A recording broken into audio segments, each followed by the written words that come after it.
Assalamualaikum warahmatullahi wabarakatuh. Perkenalkan, nama saya Franci Farmahendra, SPD MSI, CGP Angkatan 9 dari Kabupaten Tebo, Provinsi Jambi.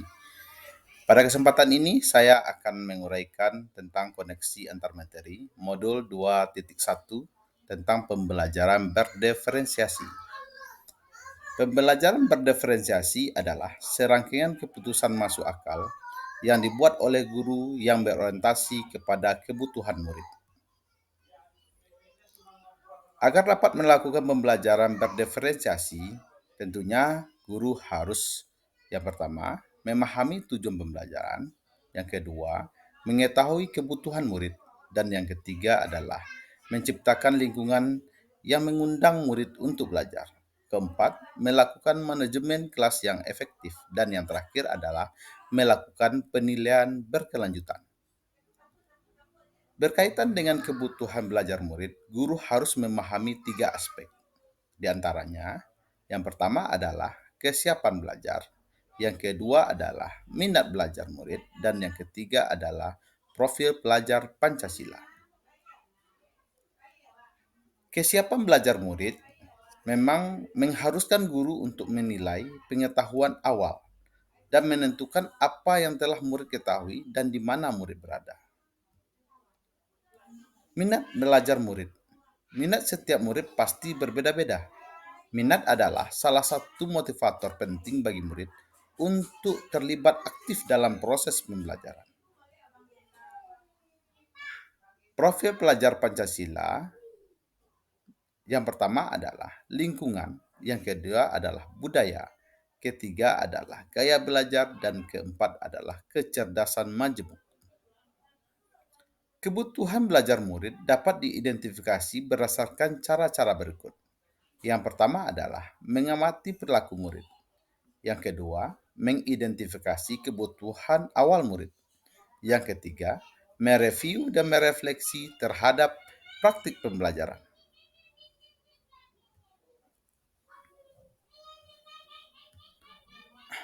Yang keempat adalah berkomunikasi dengan guru dan murid sebelumnya.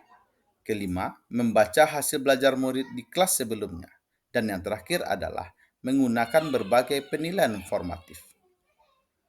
Strategi untuk mendiferensiasikan pembelajaran yang pertama adalah diferensiasi konten, yang kedua adalah diferensiasi proses, dan yang ketiga adalah diferensiasi produk. Diferensiasi konten yaitu berkaitan dengan apa yang telah diajarkan seperti materi, konsep, atau keterampilan yang perlu dipelajari berdasarkan kurikulum. Diferensiasi konten dapat dilakukan dengan membedakan pengorganisasian atau format penyampaiannya, bukan mengubah atau menurunkan standar kompetensinya. Yang kedua adalah diferensiasi proses.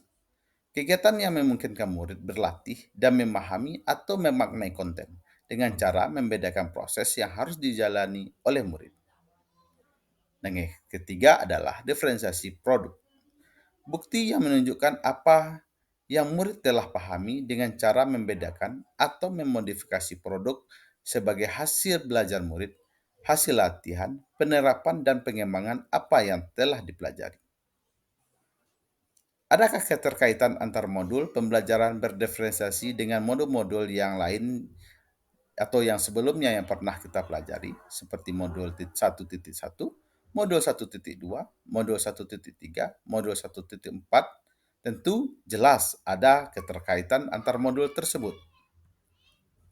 Yang pertama kita lihat adalah keterkaitan modul 1.1 dengan modul 2.1. Untuk dapat melakukan pembelajaran berdiferensiasi, maka guru harus berusaha memenuhi kebutuhan belajar murid sesuai dengan kodrat alam, kodrat zaman berdasarkan filosofi Ki Hajar Dewantara.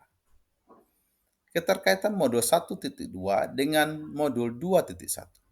Dalam melakukan pembelajaran berdiferensiasi, seorang guru penggerak harus berpihak kepada murid, reflektif, mandiri, kolaboratif, dan inovatif untuk menciptakan pembelajaran berdiferensiasi agar dapat memenuhi kebutuhan murid. Dengan demikian, seorang guru penggerak dapat mewujudkan kepemimpinan murid yang menuntun murid merdeka belajar. Hal ini sesuai dengan nilai dan peran guru penggerak. Keterkaitan modul 1.3 dengan modul 2.1.